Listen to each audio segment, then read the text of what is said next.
내부 해적이 더 무섭다라는 생각이 들고 조국 대표란 조국혁신당 의원들 이해가 되지 않는 게 이런 얘기를 꺼내면 꺼낼수록 맞아 조국 대표가 예전에 이런 걸로 조사받고 문제가 됐었지 계속 기억을 하고 생각한단 말이에요. 좀 그만 싸우셨으면 좋겠어요. 저는. 이 여론조사를 보면 한동훈 대표는 정말 큰 숙제, 걱정거리가 있는 거예요. 뭐예요? 한동훈 국민의힘 전 대표라고 한 것이 혼선을 일으켰을 가능성이 있고 확실한 건 지금 1강 2중이라는 거는 너무 명확해 보이고 결국 그 2중의 어떤 균형이 무너지는 순간이 좀 올 거긴 할 것 같아요. 이게 먹힐까요? 약간 지역구 의원들은 좀 주춤할 수도 있겠다. 그 비례 의원들 그리고 친한계들은 다 가겠죠. 족보가 다 꼬여가지고 누가 누구를 징계를 하고.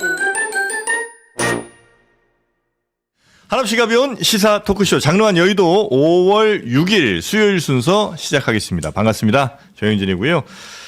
그렇습니다. 코스피가 7,350 돌파를 했습니다. 미친 상승하고 있습니다. 지난 월요일에도 5% 넘게 갔는데 오늘 6% 넘게 지금 상승하는, 지수가 이 정도 상승하면 개별 종목들은 뭐 날라다닙니다 진짜. 오늘 이 좋은 시기에 주식 투자를 안 하고 계시는 분들은 조금 열받을 수도 있을 텐데, 그래도 주식 투자하는 사람도 열받아요.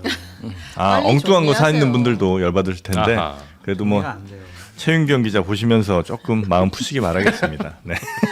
자, 오늘 그러면 우리 꿈나무 분들과 함께 하겠습니다. 마라톤 꿈나무 우리 김준일 평론가님 어서 오시고요. 예, 안녕하세요. 네. 저는 그래도 곧버스에 투자하진 않았습니다. 알고 있는 5,900억 원 투자하신 분들 큰일이에요. 그분들. 지금 뭐 연초 대비 마이너스 75% 곧버스. 한 달 사이에만 한 60% 가까이 빠졌어요. 왜 이재명 대통령의 진심을 몰라주고 이렇게 뭘 못 믿어서. 그러니까 말이야. 답답합니다. 자, 그리고 라디오 진행 꿈나무 우리 장성철 소장님 어서 오십시오. 안녕하십니까. 네, 반갑습니다. 코스피 7천 시대에 777 못하게 투자를 해가지고 손해를 보고 있는 네. 잡주 장성철. 네, 본인 고집을 꺾어야 됩니다. 아닙니다. 언젠간 터질 겁니다. 이 고집을 꺾어야 5년, 10년 기다릴 겁니다. 나중에 저한테 밥 사달라고 하지 마십시오. 아유, 약 올린 거 다 기억합니다. 알겠습니다. 알겠습니다. KT 엔진가? 거기가 아마 20년째 그대로거든요. 네. 떨어지진 않았죠? 그 가격 그대로예요. 네. 떨어지지만 그런 거 않으면 잘 판단하시면 좋겠습니다. 자, 그리고 정프로 꿈나무 우리 이석현 평론가님 어서 오십시오. 안녕하세요. 정영진이 되고 싶은 네. 이석현입니다. 아유, 반갑습니다. 주식할 돈이 없어서 주식을 하지 않고 있습니다. 그래요. 안타까운 현실이 있습니다. 네. 전부 반명이야 여기는. 아니야. 유이재명입니다. 왜 그래, 그러세요? 나 삼성전자 10주 가지고 있어. 10주예요? 그럼. 한 주씩이라고 하지 않으셨어요? 그러니까 하이닉스 한 주. 삼성전자 하이닉스 10주. 사실은 고백할 게 있습니다. 뭐죠? 저도 대형주에 투자를 했습니다. 사실. 뭐요? 현대차. 오, 현대차? 괜찮아요. 예. 50만 원에 10주 샀습니다. 그래서 지금 수익률이 와, 대박. 아주 뭐 7%. 그럼 5만 원에 산 거네? 50만 원. 50만 원에 10주 500만 원. 50만 원에 네, 10주를 들어갔다 사. 갑니다. 5만 원에 산 게 아니라 네. 5만 원이 어떻게 사요? 5만 원이 되질 않았는데. 옛날에. 아니 자꾸 제 앞에서 삼성전자 10주 있다고 그래서 에이 나도 그냥 현대차나 사자 그래서 50만 원에 샀어요. 10주. 왜 하필이면 현대차를 사셨을까? 물론 뭐 좋은 주식이긴 합니다만 기다립니다. 5년이고 10년이고. 이게 가끔 주식 투자하시는 분들 고집들이 있으신 게 고집이 막 있어요. 오른 게 있잖아요. 그러면 오른 거 말고 안 오른 거 중에 내가 골라서 걔를 올리겠다는 생각하시는 분들 많거든요. 네. 근데 안 돼? 현대차도 많이 올랐어. 그러니까 그게 이제 2배 정도 됐죠 작년. 근데 그런 고집으로 가시면 쉽지가 않더라. 네. 방송 열심히 하겠습니다. 그렇습니다. 자, 최은경 기자님 어서 오시고요. 네, 안녕하십니까. 네, 아무 주식도 갖고 있지 않습니다. 저번에 샀다고 안 했어요? 제가 샀으면 떨어졌을 거예요. 근데 안 떨어졌잖아요. 네. 안 샀다는 이야기입니다. 그렇습니다. 자, 그러면 대통령 소식부터 한번 기쁜 마음으로 가볼까요? 네, 어제 그 정부 출범, 청와대 복귀한 후 첫 어린이날 행사가 있었습니다. 이 행사에 청와대에 이제 초청을 한 거죠. 한부모, 다문화, 장애, 참사 유가족 자녀 200여 명이 초청이 됐습니다. 국무회의장에 실제로 가서요. 어린이 국무회의가 이루어지기도 했는데 요거 한번 보고 오겠습니다. 대통령님이 이렇게 대통령의 일을 하는 게 편하세요? 많이 힘들어요.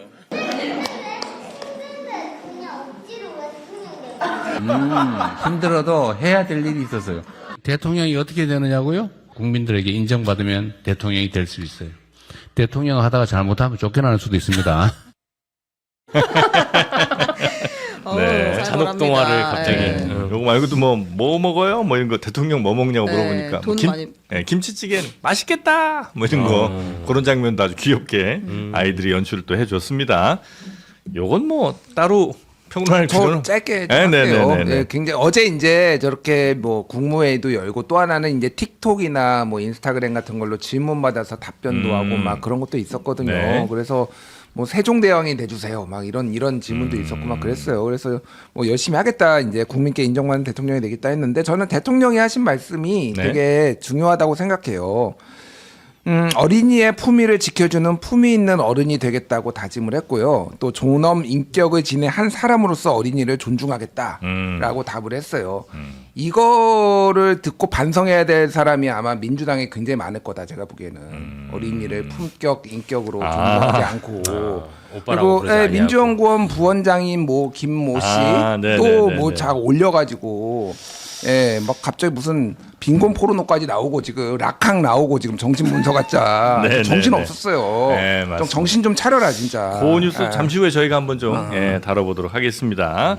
락항은 참 신선하더라고요. 신선했어요. 예. 왜 갑자기 락항이 나와서? 정말.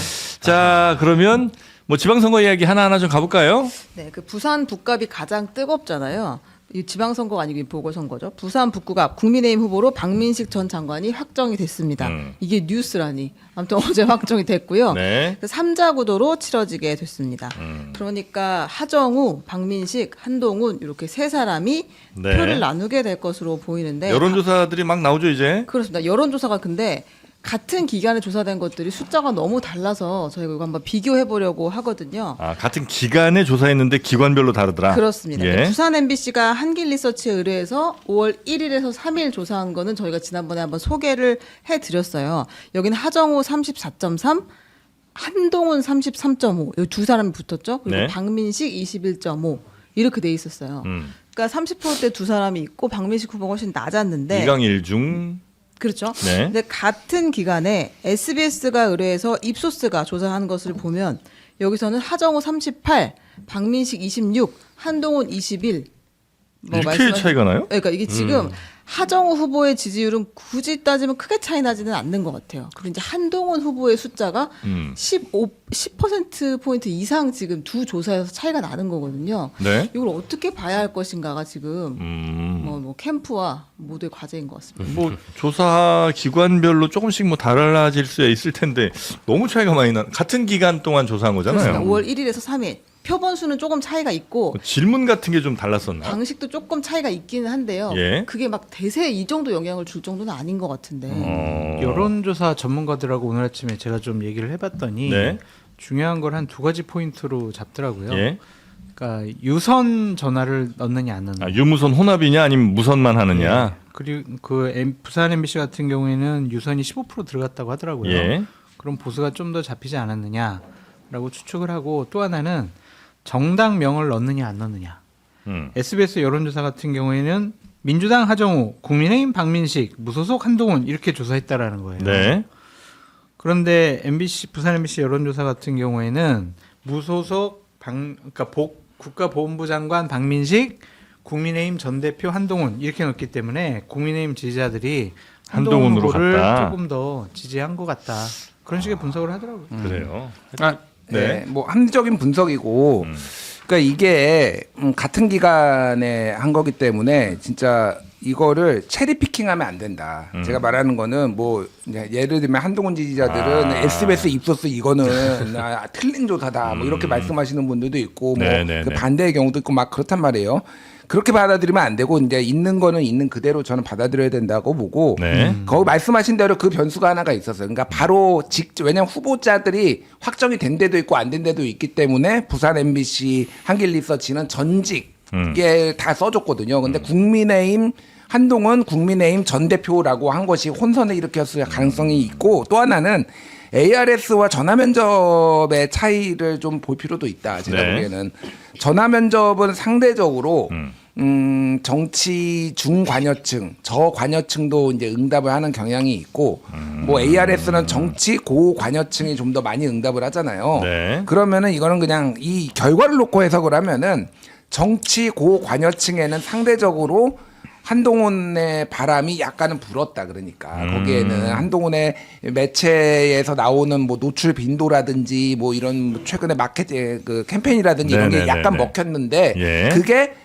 북구 주민 전체들한테 확산된 건 아니다. 아직은. 고관여층들 정치에 관심 많은 분들은 이제 어느 정도 확산이 됐는데 예. 전체에 확산된 건 아니다. 그렇게 보는 게 합리적이고 네. 다만 이제 이게 어느 여론조사가 우월하냐 아니냐를 저는 뭐 평가하기는 좀 어렵지만은 네.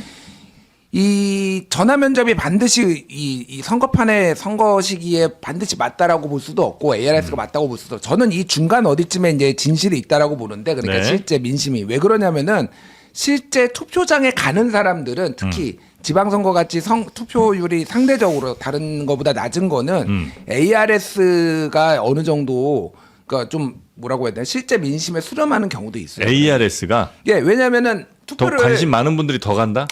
아니, 그러니까 관심이 없는 분들이 투표장에 안 가는 거죠. 그러니까, 투표율이 50에서 60 사이거든요. 지방선거 같은 경우에는. 그러니까 여기에 이제 이 중간쯤에 어디쯤에 지금 있다. 지금 이 지지율이 실제로 네. 뭐 이렇게 보는 게 좀 합리적이다. 네. 예. 그러니까 여론조사가 저렇게 왜 튀냐는 말씀 너무 잘해주신 것 같고 적극 지지층, 정치 고관여층과 저관여층의 어떤 이제 전파 차이, 이를테면 뭐 공수처 특검 이런 큰 이슈도 좀 여론조사에 반영되는 시간이 걸리더라고요. 늘 보니까 그런 면이 있는 것 같은데 확실한 건 지금 1강 2중이라는 거는 너무 명확해 보이고 결국 그 2중의 어떤 균형이 무너지는 순간이 좀 올 거긴 할 것 같아요. 어쨌든 범보수 유권자들 입장에서 누구를 밀어서 저 진보 후보를 떨어뜨릴 수 있을까에 대한 고민을 당연히 할 것 같고요. 또 하나는 이런 제3당 후보는 마지막에 모름 무응답층을 쫙 회수해 갈 수는 있습니다. 그러니까 동탄 모델이 뭐 그런 거였거든요, 결국. 근데 거기서 이제 이준석 후보가 쫙 그 가져온 게 있는데 이제 그쪽을 가져오는데 좀 집중을 해야겠죠, 아마 한동 후보 입장에서. 결국 이제 보수 지지자들도 두 사람에게 이렇게 팽팽하게 나뉘기보다는 어느 한쪽으로 좀 더 시간이 지날수록 쏠릴 가능성이 좀 높은 것 그렇죠. 같다. 이를테면 유권자 단일화인 거죠, 그게. 네. 두 사람이 후보 단일화는 안 하더라도. 안 하더라도. 네. 자, 그리고 그래서 이제 단일화에 관련된 또 여론조사도 있었죠. 그렇습니다. 네. 그 보수 진영을 상대로 그러니까 일반 전체 유권자를 상대로 단일화에 대해서 박민식 한동훈 간 단일화에 대해서 어떻게 생각하느냐를 물었을 때는 찬성 39, 반대 34로 이제 팽팽했는데 그 국민의힘 지지층만 놓고 봤을 때는 단일화 해야 한다라는 입장이 64%로 나왔어요. 보수 진영에서는 나는 보수다라고 얘기하는 사람들은 사람은. 단일화 해야 된다라고 얘기하는 사람들이 더 많았다. 그렇습니다. 네. 그래서 보수 진영으로 단일화 했을 때 누구로 해야 되냐? 근데 박민식 42, 한동훈 41로 요거는 팽팽하게 나왔습니다. 진짜 팽팽하네요. 네. 근데 이 여론조사를 보면 예. 한동훈 대표는 정말 큰 숙제, 걱정거리가 있는 것 같아요. 뭐예요? 그런 생각이 들어요. 그러니까 부산북가 양자대결 가상 후보 지지도 있잖아요. 이거를 보면은 예. 하종우 46, 박민식 36인데 한동훈을 넣었을 때는 30으로 떨어져요. 그러니까 보수 지지층들이 박민식에게 더 많이 가는 거예요. 한동훈에겐 덜 가고 여기서 보면 6% 정도가 더 낮잖아요. 네. 이것은 결국엔 뭐냐? 장동혁 대표를 지지하는 그 강성 지지층들은 한동훈 대표를 찍지 않겠다라는 의지가 여기서 강하게 나타나는 거예요. 한동훈 지지한 사람들은 박민식도 찍을 수는 있지만 박민식 지지한 사람들은 한동훈은 안 간다. 그러니까 그 강성 지지층들은 그러니까 적이라고 생각하는 것 같아. 이 사람들을 어떻게 설득을 해내느냐 그것이 한동훈 후보 쪽에서는 큰 숙제다. 상당히 관건이 아닌가 네. 그런 생각이 듭니다. 근데 이게 이제 굉장히 재밌었어요. 저는 네. SBS 입소스가 왜 그러냐면은 그 하정우 박민식 양자 대결을 보면은 진영 결집이 더 되는 걸 볼 수 있어요. 왜냐하면은 46대 36이거든요. 무슨 얘기냐? 근데 그 하정우 대 한동훈이면은 44 하정우도 3% 포인트 빠지고요. 네. 물론 오차 범위 내기도 하지만은 그러니까 한동훈은 박민식하고 비교하면 6% 포인트가 차이가 나잖아요. 네.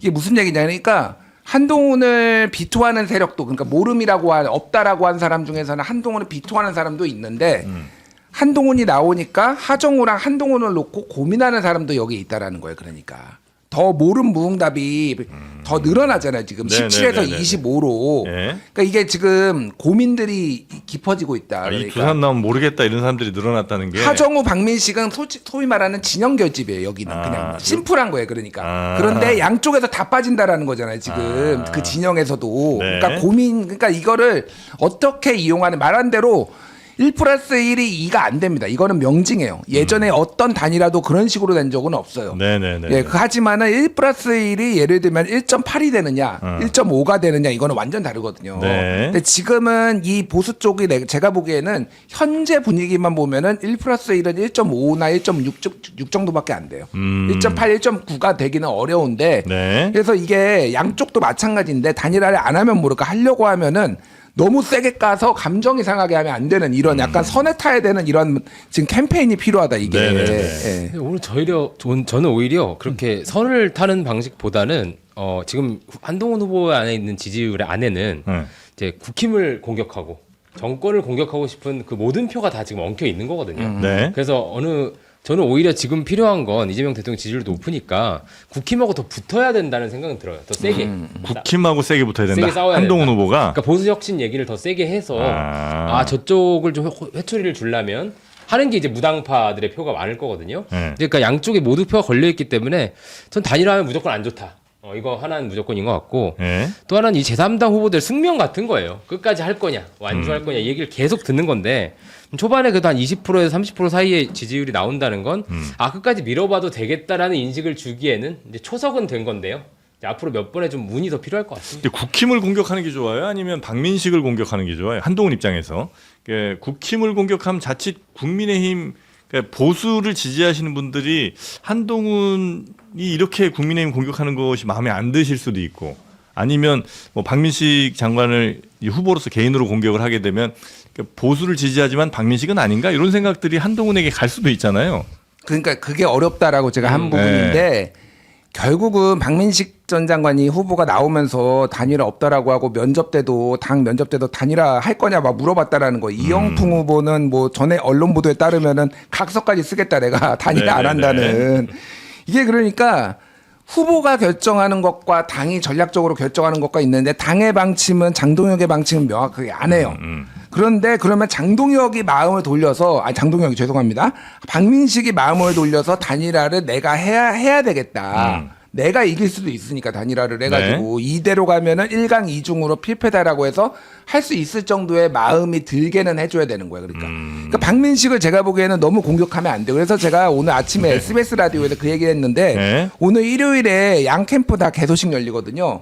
그럼 이제 누가 어디 갈 거냐 뭐 이런 거 가지고 막 이제 나올 거예요. 국민의힘 의원들 뭐 이런 사람들. 예, 그러면 이제 한동훈 캠프에 갈 거냐, 박민식 캠프에 갈 거냐, 누가 왔냐 뭐 이러 가지고 했을 텐데 그냥 다른 캠프에 화환을 보내라.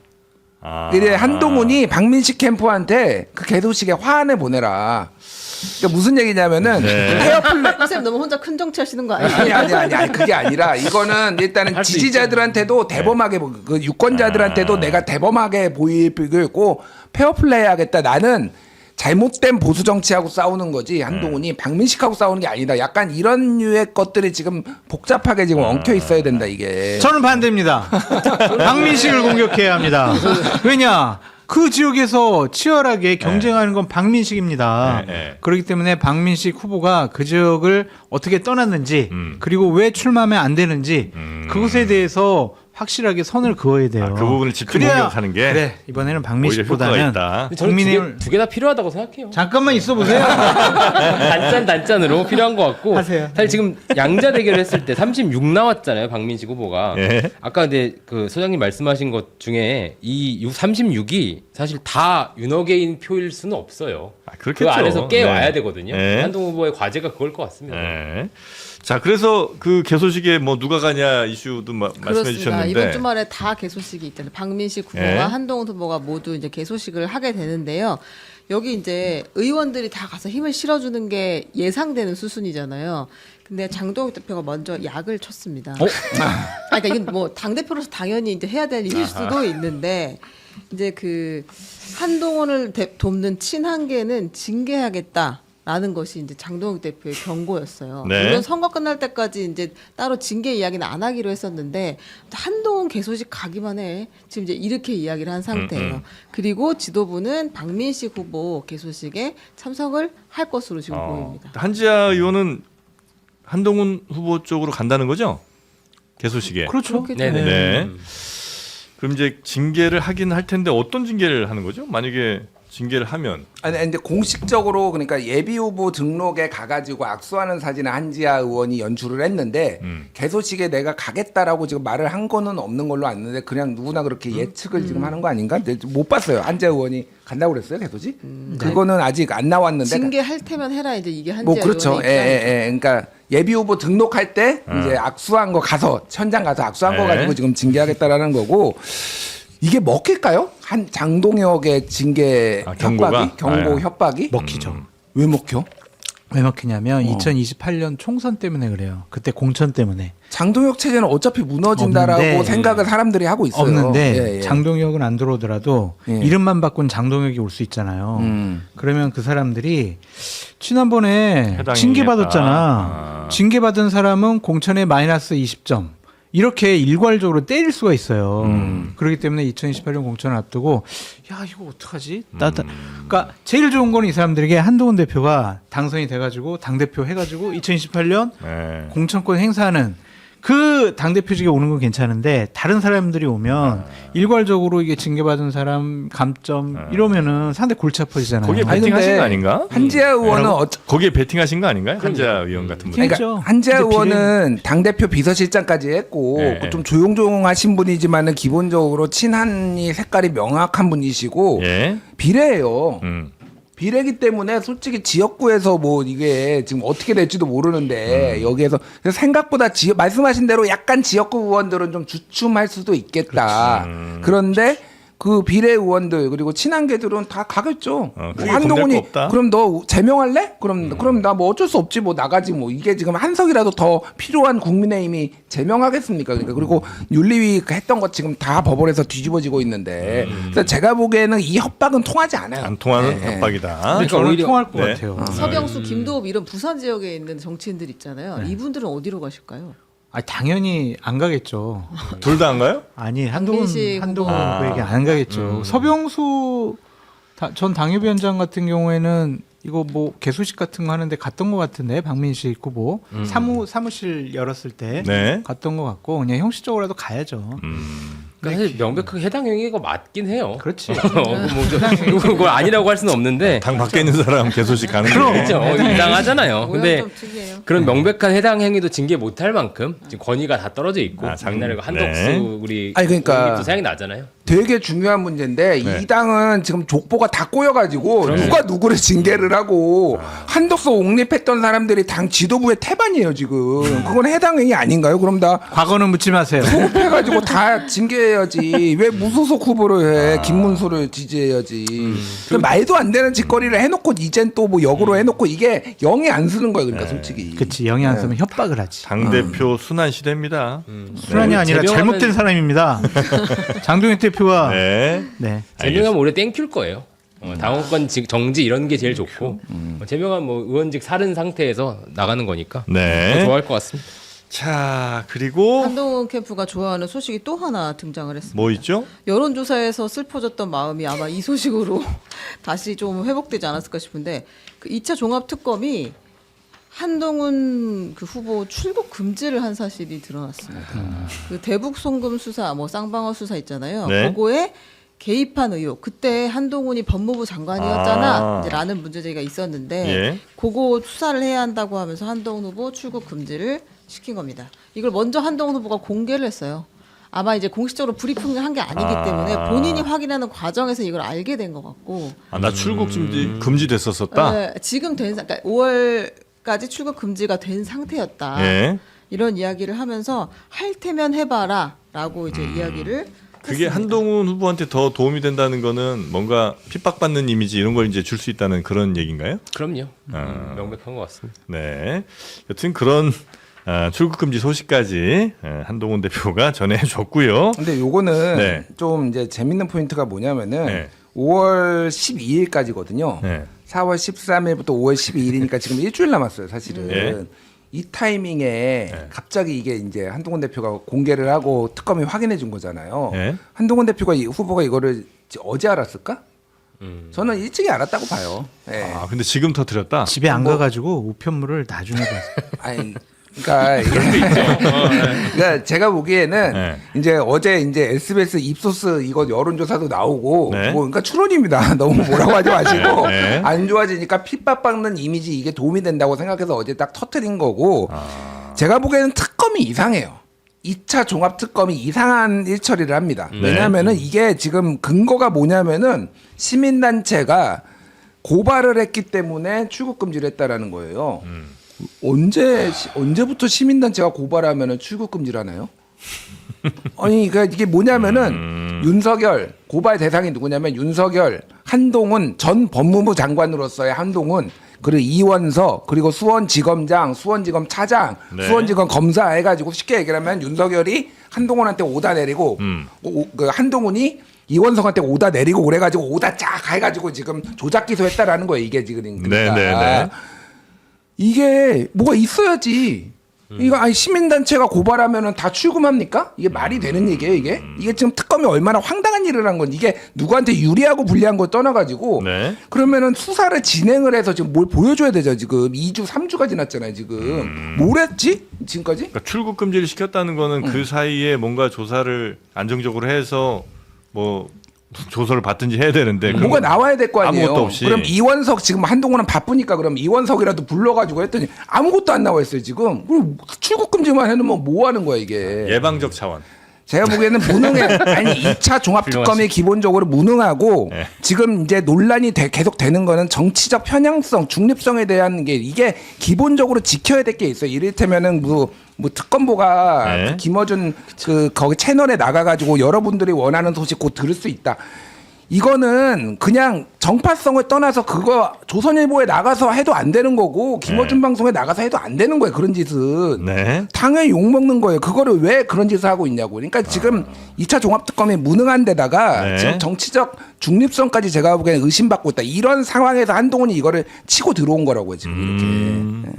알겠습니다. 장소영이 무능한 표정이 왜 그러세요? 아니 되게 말씀 잘하셔가지고 네. 컨디션 좋은 것 같아서 어제 잘 쉬셨나 해서 술안 마셨나 그래가지고 보다. 어제 술 많이 먹었습니다. 어떻게 저렇게 컨디션이 좋아지나 궁금하셨다 너무 이거죠. 잘하신다 그 생각 감탄하면서 듣고 있습니다. 네. 자, 또 힘든 당대표 한 분 정청래 당대표 네. 이야기로 넘어가 봅니다. 네, 민주당의 정청래 대표가 어제 경기 북부의 선거 현장에 갔는데요. 가서 또 어린이를 만났습니다. 그러면서 아저씨라고 이번엔 이야기를 했거든요. 요거 한번 네. 들어보겠습니다. 아저씨 하나 부탁 있어요. 게임은 너무 오래 하지 마세요. 네. 엄마 말 잘 듣고요. 네. 엄마 말 잘 듣면 돼요.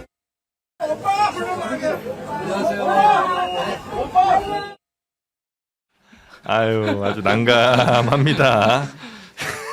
요거는 이제 사과를 어쨌든 당대표도 하고 뭐 후보 본인도 했으니까 네. 예, 이렇게 좀 잠잠해지나 싶었는데 네. 오히려 더 이 논란을 키운 사람이 또 등장했습니다. 네, 그 김광민 민주연구원 부원장 이분이 이제 이화영 부지사의 변호인으로 지금도 있잖아요. 아, 그래요? 네.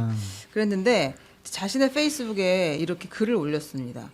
아니 오빠라는 말에 성희롱까지 끌어오는 대단한 상상력은 대체 어디서 나오는 건지 모르겠네요. 본인 머릿속에 온통 음란마귀로 가득 차 있으니까 이런 평범한 호칭도 그렇게 들리는 것 아닙니까? 라고 이야기를 했어요. 예. 그래서 비판을 많이 받았습니다. 그랬더니 다시 또 글을 올렸습니다. 예. 선거에 의도하지 않은 영향을 미칠 것을 우려하여 게시물은 삭제했으나 작금의 언어 왜곡 현상은 반드시 짚고 넘어가야 하겠습니다. 여기 이제 락강 나오는 거죠. 예, 기표하고 기의까지 나왔거든요.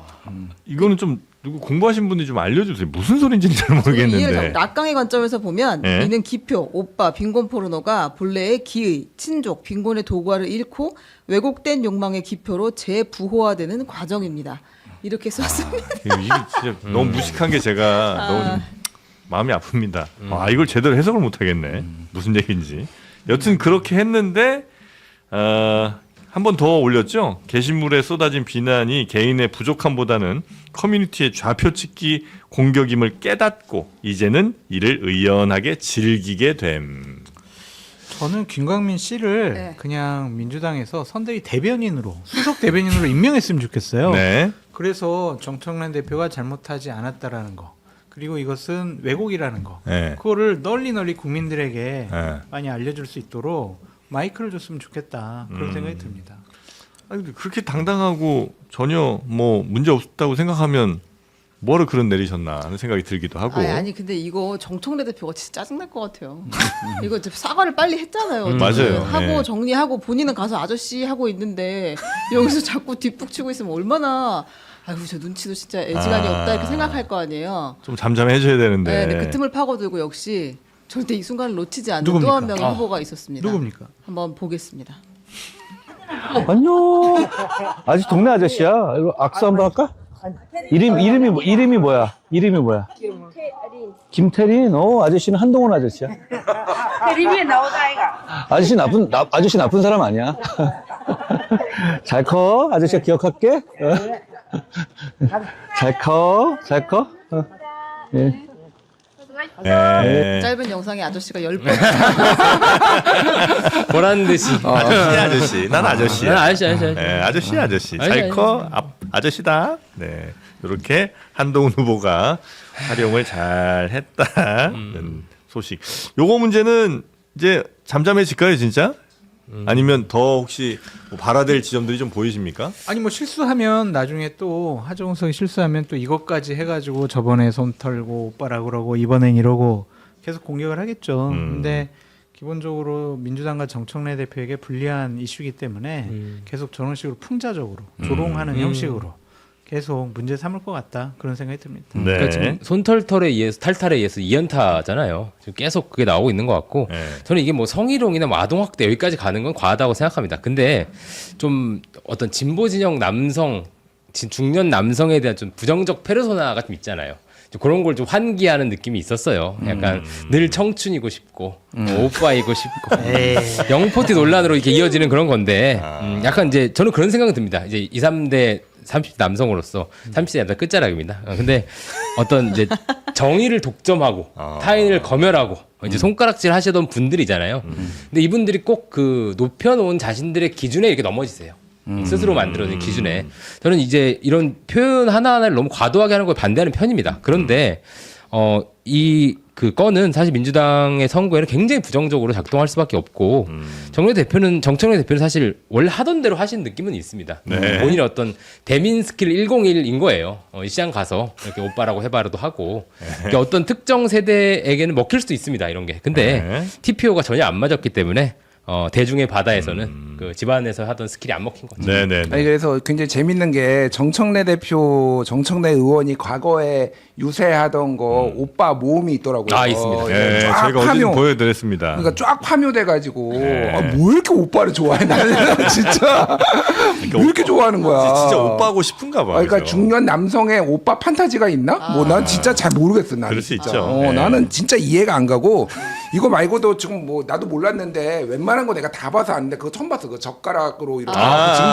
저희가 어제 그러니까 보내드렸어요. 그것도 보여줬죠. 그러니까 네. 그게 1번을 상징하는 건데 맞아요. 나는 그게 더 웃긴 게 정청래 대표가 웃긴 게 아니라 그 옆에 분들이 어쩌고저쩌고 들어야 되나? 뭐 들어야 되나? 이러면서 와 이게 지금인가 그 영상 어제 저희도 이제 보내드렸는데 이제 짜장면 먹을 때 짬뽕 먹을 때 이렇게 면을 딱 들어갖고 쭉 올립니다. 일본이다. 그럼 이제 네, 일본처럼 보이잖아요.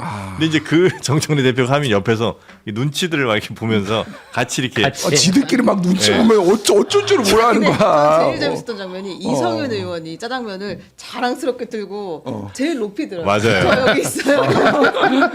아 진짜 그런 짓 좀 하지 마라 진짜. 너무 기괴해요. 아, 그러니까 이게까지 할 필요가 있나? 그리고 너무 직장의 괴롭힘이에요. 다른 그러니까. 분들이 그걸 따라해야 되나 안 따라해야 되나 고민하시잖아. 네. 자, 그렇게 하여튼 선거에 굉장한 의지가 있다. 이런 뭐 표현 아닐까 좋게 해석을 해봅니다. 왜 좋게 해서 왜요? 네? 왜? 저는 선생님 우리도 좀 가능하면 정리하게 두세요. 기계적인 중립은 아니, 필요치 아니. 않습니다. 우리 기계적 중립하는 저 방송. 가능하면 저는 일단은 선의를 먼저 선의를 그렇죠. 먼저 이해해보고 역시 저희 롤모델. 그게 안 되면 그 다음에 부정적인 해석합니다. 네. 일단은 처음에는 선의로 먼저 해석해보려고 노력은 합니다. 네. 너무 면이 뜨거웠다. 어제 그런 해석도 나왔어. 그건 신박하네. 말 되네. 면이 너무 뜨겁더라고. 네. 짜장면 면이 뜨거워봤자 얼마나 뜨거울까. 있을 수 있어요.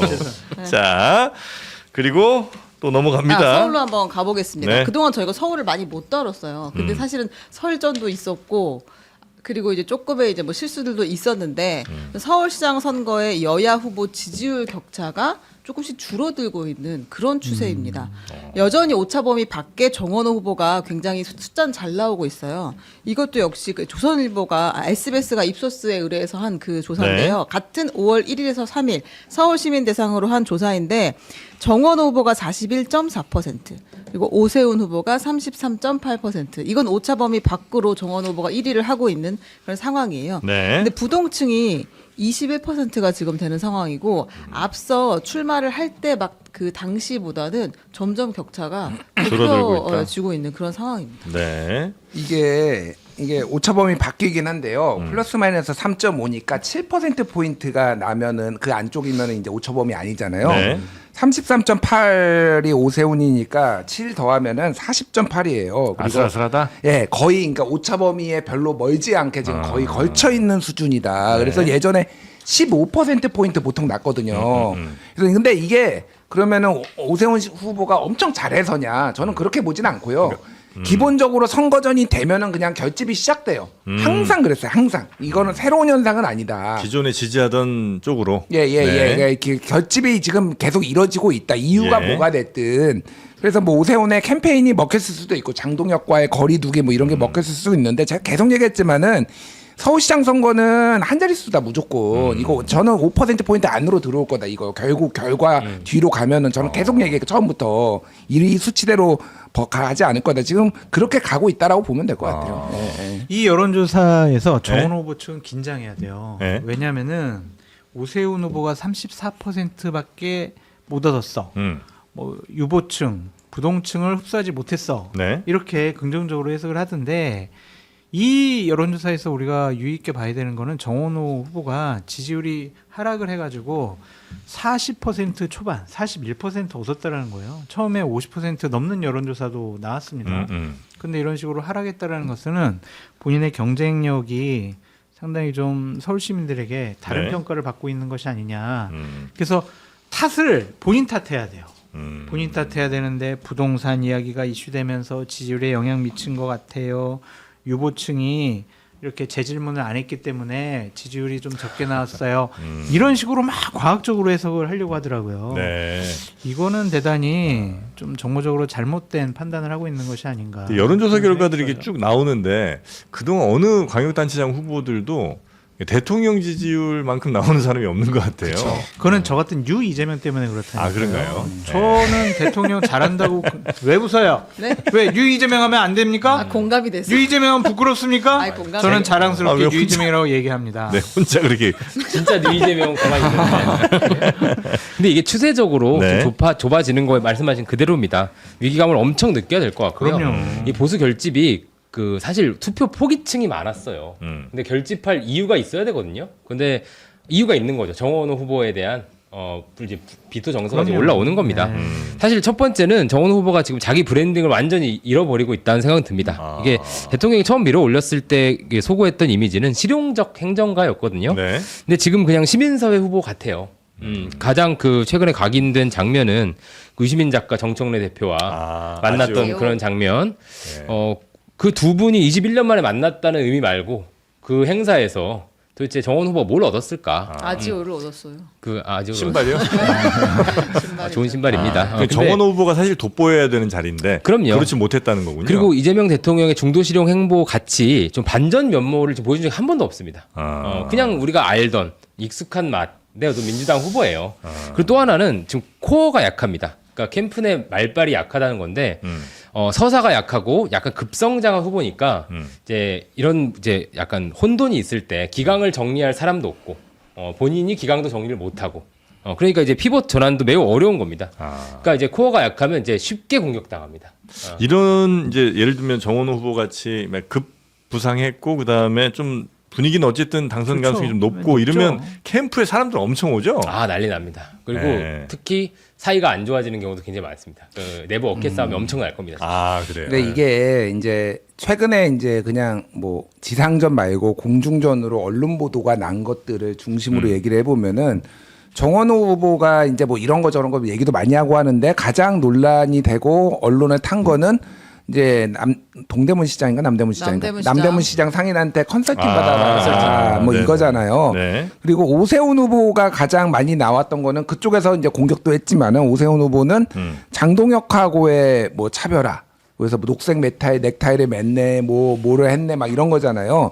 그러니까 안 좋은 상황에서 오세훈은 상대적으로 긍정적인 것들이 나오는 거고 지금 정원호 후보는 본인의 장점이나 이런 게 잘 드러나지 않고 부정적이거나 부정적으로 비춰질 소지가 있는 것들이 나오는 거예요. 네. 그러니까 지금의 캠페인을 제가 보기에는 서울시장 경선할 때부터 그랬는데 너무 다 된 사람처럼 해요. 굉장히 수세적으로 방어적으로 다 된 사람처럼 몸조심하고 뭐 이런 거거든요. 왜 그렇게 하지? 공격적으로 해야 돼요. 더. 그러니까 세게 치고 나가고 이슈를 선점하고 그래야 되는데 뭐 그냥 이 좋은 게 좋은 거고 여기서도 표 좀 얻고 저기서도 표 좀 얻고 뭐 이렇게 해서 지지층도 규합하고 이것도 하고 아무것도 좀 맹탕 같은 느낌이에요 지금 좀 이게 캠페인이 공격적으로 문제다. 갔다가 지금 있는 지지율을 까먹을까봐 그게 좀 걱정되는 거 그건데 아닐까요? 제가 네. 보기에는 언제부터 정원호가 그렇게 대세론에서 무슨 이렇게 할 만한 위치인가 솔직히 예. 저는 조금 그러니까 정원호의 매력이 뭔지를 본인이 한번 생각해봐라. 그리고 스피커가 없어요. 제가 보기엔 정원호 캠프에 사람 많은데 네. 제대로 이거를 뭐 이렇게 얘기를 해줄 뭐 그런 것도 없고 좀 별로 이게 좋지 않아요. 하여간 지금 추세가. 예. 제가 보기에 문제점은 두 개가 정원호 같아요. 후보 측. 네. 예. 이석현 평론가님 말씀하신 것처럼 좀 캠프가 너무 중구난방이 아니냐. 아. 정말 정치인들 이름 다 올려놨거든요. 네. 내가 낸데 하는 분들이 많아요. 그럼 이제 이렇게 지지율이 좀 하락하는 이걸 아주 진단과 대책을 놓고 네. 내 말이 맞아. 근데 이쪽 사람 말이 맞다고 해서 서로 자기 말 맞다고 하고. 네. 이 사람 얘기가 이제 어떤 전략으로 채택이 되면 기분 나빠. 나 안 해. 이렇게 돼버리는 거죠. 그러니까 캠프가 모래알이 될 가능성이 있는 것 같다는 생각이 들고 우리 김준일 평론가님 말씀처럼 다 된 사람처럼 되게 몸조심하더라고요. 인터뷰에 잘 안 나오려고 그래요. 본인 메시지가 없어 보니까. 그냥 뭐 부동산 문제 관련해서도 그냥 원론적인 얘기만 하더라고요. 논쟁을 안 붙으려고 그래. 이것은 상당히 좀 앞으로 한 달 정도 남았는데 네. 부정적인 요인이 아닌가 그런 생각이 들어요. 그러니까 본인이 늘 하던 거 편한 거 민주당이 관성적으로 보여주던 것만 하면 가장 안전하겠죠. 근데 이제 말씀하신 대로 공격적으로 하기에는 아직 이분이 뭔가 준비가 덜 됐다는 느낌은 들고 그러니까 가장 자기가 처음에 각광받았던 모습을 보여주면 돼요. 실용적 행정가. 근데 그게 지금 다 없어지고 있는 거예요. 네네. 그러니까 오세훈 시장 쪽에서 이런 공격하죠. 박원순 시즌 2다. 그게 뭐 다 그분의 그 얘기를 하는 게 아니라 시민사회 보조금 자기가 다 깎았다 이런 거 홍보하고 계시거든요. 오세훈 이게 먹혀 들어가요. 실제로 엄청나게. 근데 거기에 대해서 지금 전 다른 얘기를 전혀 못 하고 계시네. 정원호 후보가 좀 더 공격적인 모습을 보여야 되는 거 아니냐는 뭐 진단들이 좀 있으셨던 것 같고요. 오세훈 캠프에는 문제가 없이 잘 굴러가고 있나요? 지지율이 낮은 것 자체가 문제죠. 그러니까 네. 딱 그것을 이겨내기 위해서 서로 막 그 열심히 하려고 하는 모습, 그건 긍정적이다. 네. 그런 생각이 듭니다. 인물 경쟁 아닌 것 같아요. 아니 아니라 현직 시장이 네. 사실은 뭐 정권의 뭐 대통령 지지율이 워낙 높아서 그렇다고는 하지만 되게 낮은 상황이잖아요 지금 지지율이. 그러니까 이제 그게 상당한 위기로 원래 위기로 해서 인식이 돼야 대단히 되는데. 적극적으로 무언가를 하려고 하더라고요. 그럼 언론 우리 인터뷰 인터뷰도 왜안 나오는 거예요? 우리 인터뷰 나와서 그래요. 우리 인터뷰 나왔으니까 여기 인터뷰 안 나와도 되는 거죠.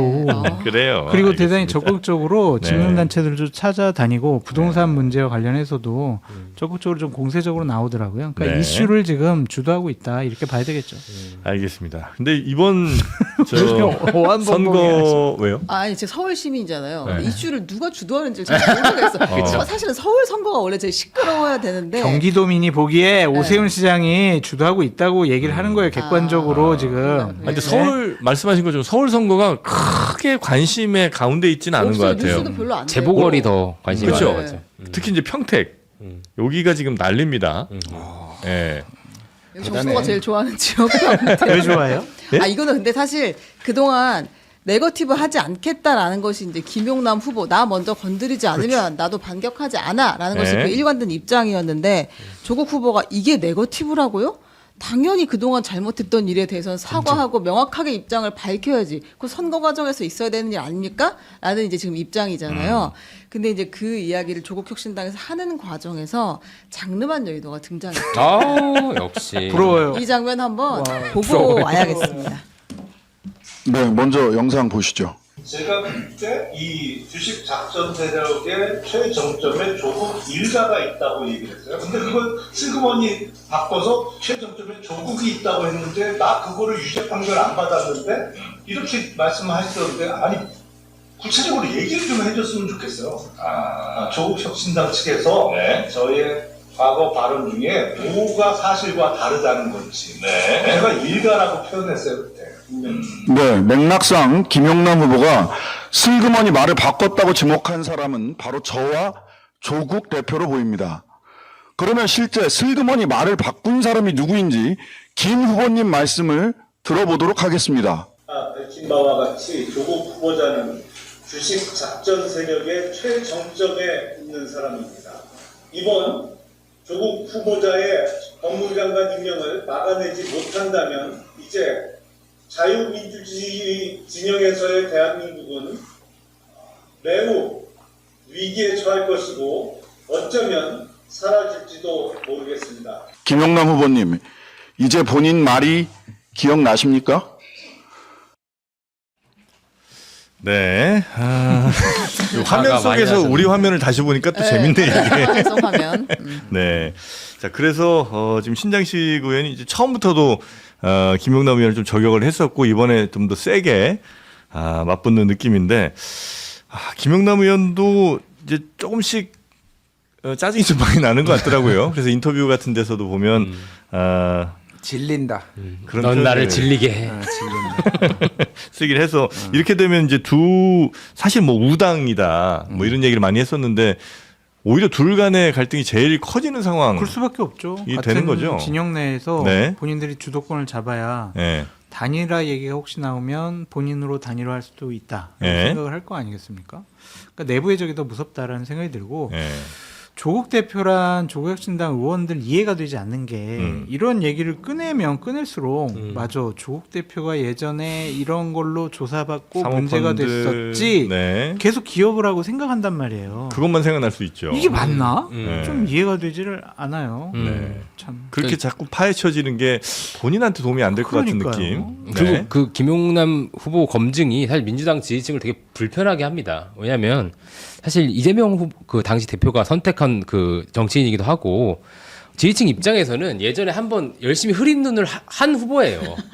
그렇게 해서 과거를 우리가 잊고 그래 같이 가자라고 열심히 이제 다 삼켜냈는데 그걸 좀 다시 개워내자고 하니까 아니 니들이 그렇게 좋은 사람이라서 우리가 지지했다고 근데 갑자기 또 딴 얘기를 하면 어떡해 짜증이 나죠. 네. 그런 불편함을 줄 필요가 있었을까 이런 생각이 들고 심지어 그런 유사한 형태로 지금 민주당에 오신 이현주 의원은 최고위원 만들었어요. 민주당 지지자들이. 네. 그러니까 그만큼 다 이렇게 잊고 같이 해보려고 이렇게 한 사람들한테 네. 과거의 일을 자꾸 들춰서 이게 기분이 좋을까?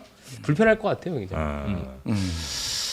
그래서 이제 저 김용남 의원 측에서는 아니 뭐 국민의힘 제로 만든다더니 민주당 제로 만들려고 작정을 했냐 뭐 이런 이제 반응들도 좀 나오고 있습니다. 단일화는 영원히 없다고 봐야죠. 단일화는 원래 어려울 거라 생각했지만 이제는 강을 건넜다고 봐야 되는 거죠. 그러니까 이게 네. 단일화를 하려면은 저쪽이 강한 후보가 있고 이쪽에서 지고 있는데 합쳐가지고 이길 것 같아. 이길 것 같으면 단일화를 하는 거잖아요. 일반적으로. 네. 지금 1, 2등이 김용남 조국인데 3등을 견제하기 여론조사마다는 이제 2등이 유이동인 것도 있지만 대략적으로 1, 2등이 김용남 조국이거든요. 네.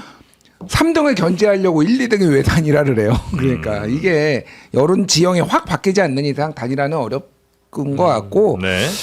좀 그만 싸우셨으면 좋겠어요. 저는. 더 싸워야죠. 왜요? 아니, 그게 치열하게 아니라 서로 검증해야죠. 왜 그래요? 제가 또 조만간 제가 진행하는 김준일의 시사천국에서 조국 대표 인터뷰도 하고 그래요? 말을 아꼈구나. 계속 지금 입에 다 쌌다. 누구도까지를 못하겠어 내가. 왜 우리는 안 나오는 거야? 김용남 의원. 조국 대표 나빠요. 조국 대표 왜 여기 안 나오는 거야? 그러니까 이런 식으로 선거 캠페인하는 게 과연 맞는 것이냐? 안 나와서 그렇지 좀 마. 훌륭하신 분이야 조국 대표님도. 진짜? 그래요? 진짜 훌륭한 생각해요. 그럼 인터뷰도 하시고 김준일의 답변도. 아니 근데 그 예를 들면 뭐 조국 대표의 뭐 사모펀드 문제나 이런 거에 대해서 본인 직접 문제니까 이제 부딪힐 수는 있는데 뭐 이태원 참사 얘기 나오고 뭐 이렇게 되면 이거는 사실 진짜 뭐 완전히 끝까지 가자는 얘기 아니에요? 그러니까요. 이 부분은 하여튼 민주당 후보한테 이런 공격을 하게 되면 김용남 의원이 이 네. 부분은 잘 해명해야 될 것 같아요. 안 그러면은 과거에 여러 가지 발언들이 이번 선거에 조금 문제가 되지 않을까. 약간 또 조국 찍을까? 김영남 찍을까? 나 민주당 지지하긴 한데 조국 대표도 중요한데 이런 사람들 중에서 야 자유한국당 의원 시절에 이런 발언도 했대. 이렇게 나오기 시작을 하게 되면은 네. 야 김영남 이거 다시 생각해봐야 되는 거 아니야? 이렇게 판단할 수 있거든요. 그러니까 제대로 잘 해명을 해야 된다. 그런 생각이 듭니다. 지금 네. 여전히 단일화 가능성 있다고 봅니다. 지금 이렇게 초반에 싸워서도 나중에 그래요. 또 악수하는 거 얼마든지 가능하고요. 정치권에서 그 정도는 어렵지 않고. 누구로 단일화를 해요? 여기서. 뭐 그때 지지율 높은 사람이 하겠죠.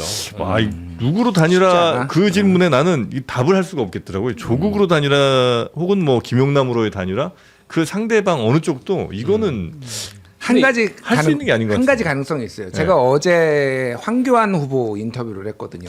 야, 그 어려운 이제는 걸 해냈어요. 예. 황교안 후보까지 갑니까? 예, 부정선거 음모론 또 이제 음모론이라고 안 할게요. 황교안은 부정선거가 있는데 압도적으로 이기면은 부정선거가 일어날 수 없다. 그래서 내가 압도적으로 평택을 해서 이기겠다. 뭐 이런 얘기를 하셨는데 예. 명징하게 얘기했어요. 단일화 보수 단일화 무조건 해야 되고 본인으로. 황교안은 단일화를 한다. 예, 무조건 한다. 계속 전화하고 있대요 지금 유이동 후보한테. 예. 하자고. 그리고 합당까지 이기는 단일화를 해서 합당까지 하는 거를 전제로 하고 있다라고 해서 매우 적극적이에요. 사실 그래서 유이동 후보가 이제 고민이 깊은 게 여기가 이제 부정선거와 관련해서도 좀 선을 그어야 되고 그랬는데 지금 상황에서 돌파구가 없다라고 보면은 유이동 황교안 단일화가 제가 보기에는 아주 불가능하진 않다. 어떤 식으로든 황교안 대표는 이거 판으로 최대한 죄송합니다. 뜯어 먹으려고 지금 하고 있는 상황이에요. 이게 이걸로 판을 키워서 한탕 하려고 하는. 그러니까 본인이 후보가 꼭 제 느낌으로는 그래요. 본인이 후보가 안 되더라도 크게 그러면 가능성이 없지 않고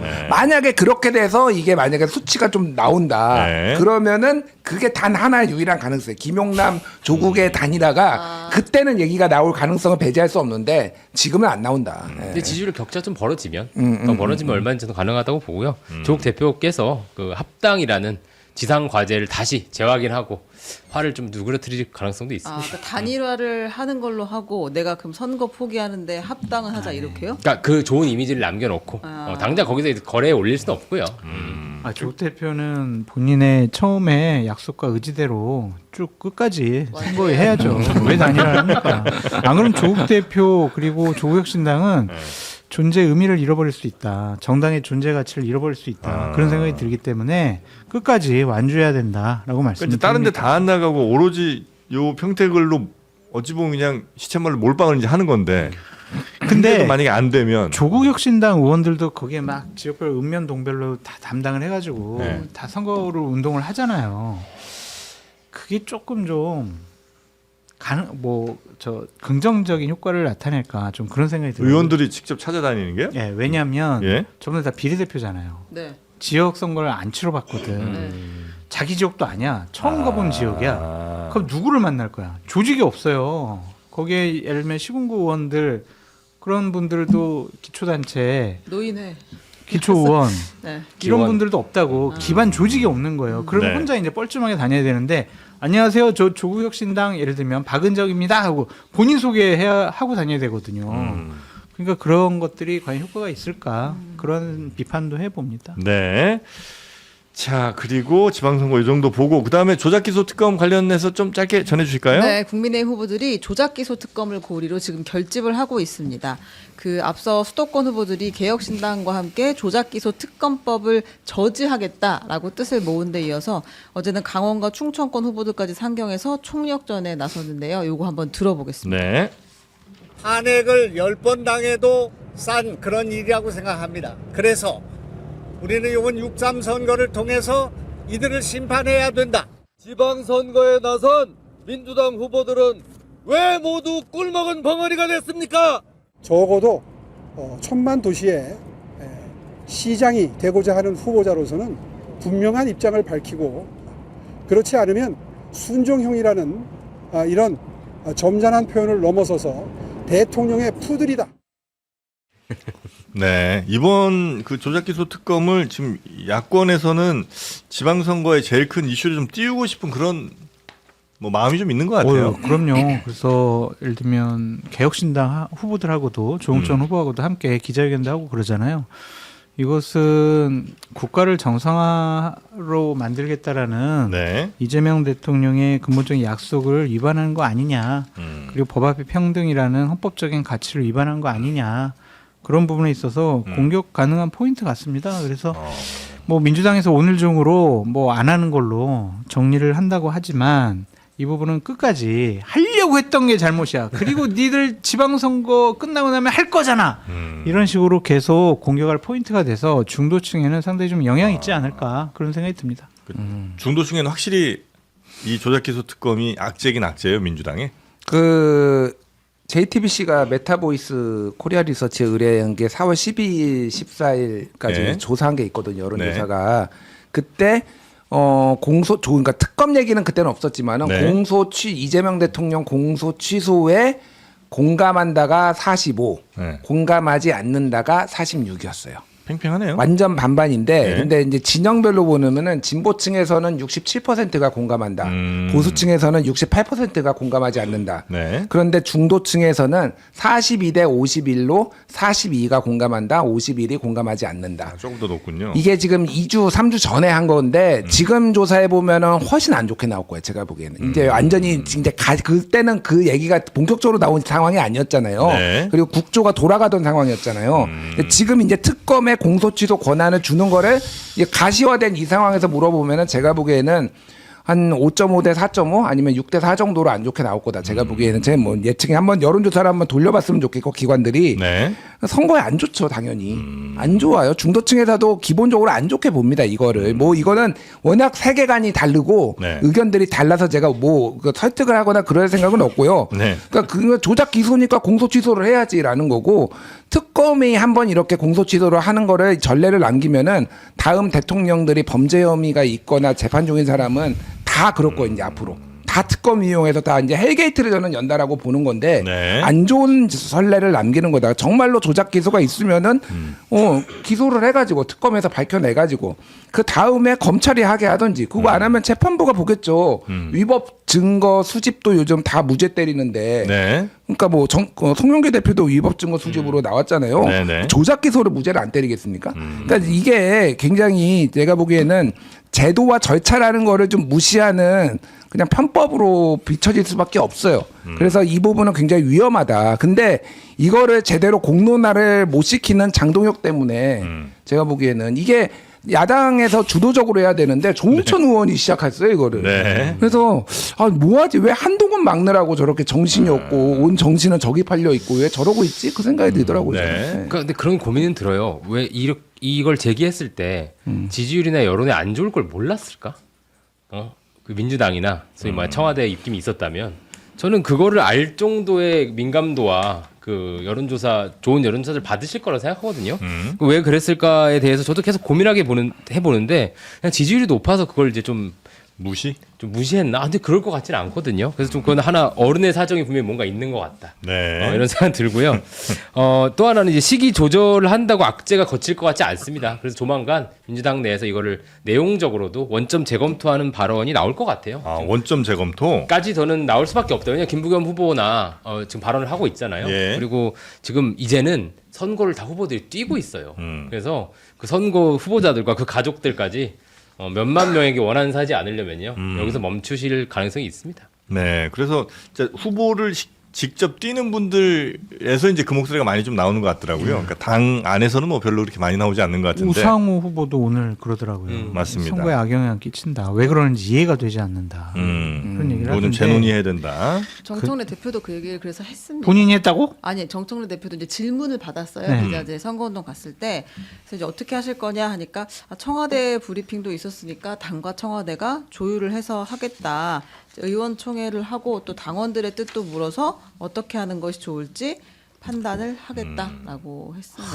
그러니까 청와대한테도 부담되는 거 왜 자꾸 하냐 뭐 이런 이제 목소리도 있긴 있더라고요. 당이 너무 무리를 해갖고 오히려 청와대에 부담 주는 거 아니냐 뭐 이런 얘기도 하시는 분들이 있습니다. 뭐 청와대에 부담 주는 게 아니라 대통령은 청와대 공식 입장으로 시기의 문제에 이제 공감한다고 했잖아요. 네. 그러니까 대통령이 원하는 거예요. 대통령이 원하지 않는데 당이 움직인다라고 생각하는 건 말이 안 되고 제가 보기에는 그러니까 지지율이 이 정도면은 좀 떨어져도 감당할 수 있다라고 생각을 했다라는 하는 건데 정말 네. 그렇게 생각한 게 맞는지 그렇게 생각한 건지도 궁금하고 사실은 네. 한번 간을 보고 한번 했다가 다시 나중에 하려고 하는 건지 뭐 한번 뛰어봤다가 뭐 이런 건지는 솔직히 잘 모르겠습니다. 지금 상황은. 네. 정청래 대표가 약간 오바했다. 이거는 그쪽 진영에서는 무조건 공소 취소를 특검한테 줘야 된다는 여론이 훨씬 높으니까 이걸 내가 해가지고 당대표 선거 때 내가 유리하게 내가 이거를 해냈습니다. 이렇게 하려고 했다라는 개인적인 욕심이 있다라는 얘기도 있어요. 그렇게 보시는 민주당 분들도 있고 대통령의 의지가 너무 강해서 이거는 거역할 수 없다라고 보는 민주당 분들도 있고 네. 다 섞여 있다. 혼재돼 있는데 어쨌든